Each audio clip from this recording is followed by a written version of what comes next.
The Times article by Larissa Brown today outlines an alarming trend towards potential multinational escalation in war, driven by the recent deployment of North Korean troops to Russia for training and potentially direct combat, and the stories about North Koreans being deployed to the Kursk area and then defecting.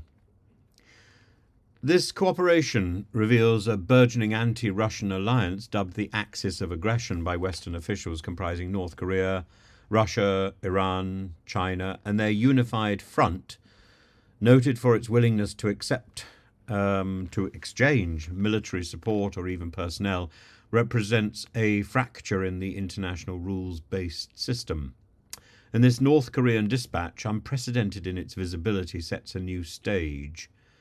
And should these troops engage Ukrainians directly, it will mark the first involvement of the third nation's boots on the ground, solidifying a regional conflict's transition from a two-nation fight to a more global stake.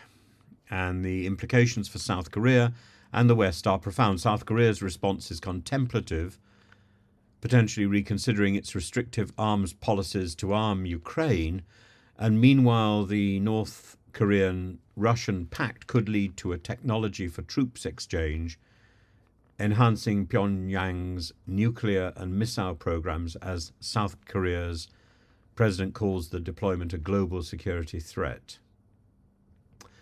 Germany's Defence Minister Boris Pistorius, underscoring NATO's hesitation to respond militarily, warns that this move is emblematic of accelerating global conflicts, and North Korean special forces, though inexperienced in the Ukrainian theatre, are formidable in guerrilla warfare and infiltration, a capability likely to be utilised within Russian borders. In parallel, the article draws attention to China, whose military focus remains Taiwan. And Andrew Roberts warns that failure in Ukraine emboldens China, amplifying the Taiwan risk, potentially drawing the global forces into multiple theatres of operation, but particularly with America's overcommitment in various areas. Should China take decisive action, a direct US-China confrontation could take place, raising the spectre of nuclear escalation. Matthew Saville of RUSI offers a grounded view, noting that while war on a global scale isn't imminent, the West faces dilemmas in managing its international policing role. And the article reveals the complexities of a world where seemingly discrete conflicts are then interwoven, each action a potential trigger in a chain towards broader, more catastrophic confrontations. So far, the prevention of an all-out war in response to the Russia-Ukraine situation hinges on several key factors, about 7. First, the idea of nuclear deterrence and the mutually assured destruction, the MAD scheme. And this deterrent against a full-scale escalation to war, both NATO and Russia are nuclear-armed, and any direct conflict would risk rapid escalation to nuclear exchanges, a scenario that neither side wants to entertain.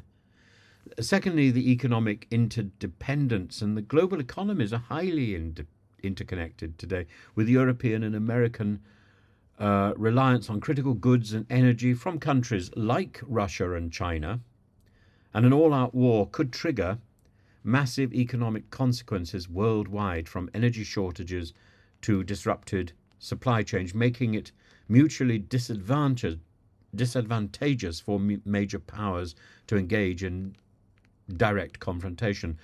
The diplomatic and political channels, the open communication channels aimed at preventing accidental escalations,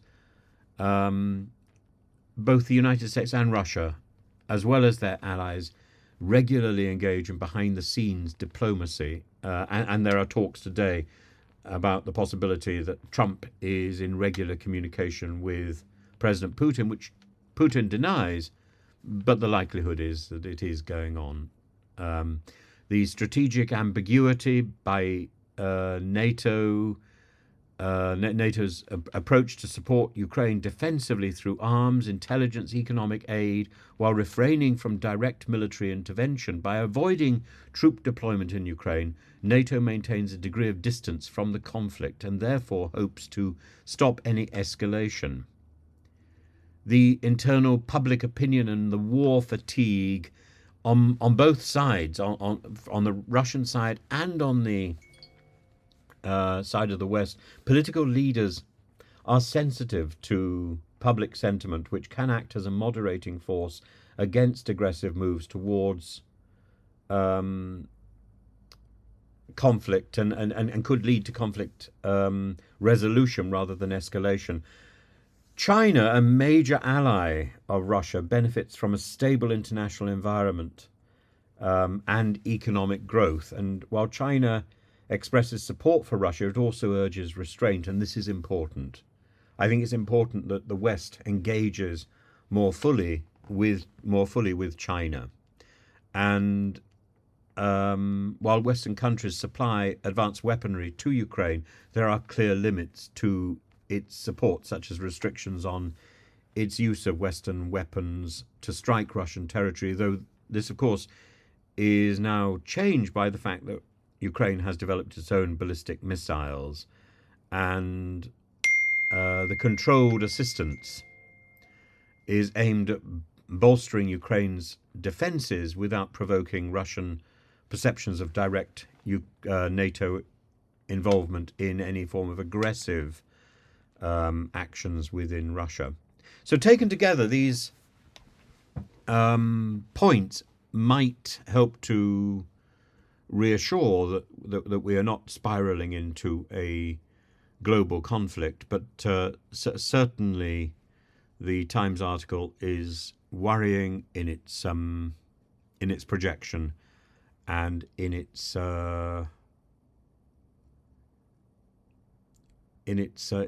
lack of optimism.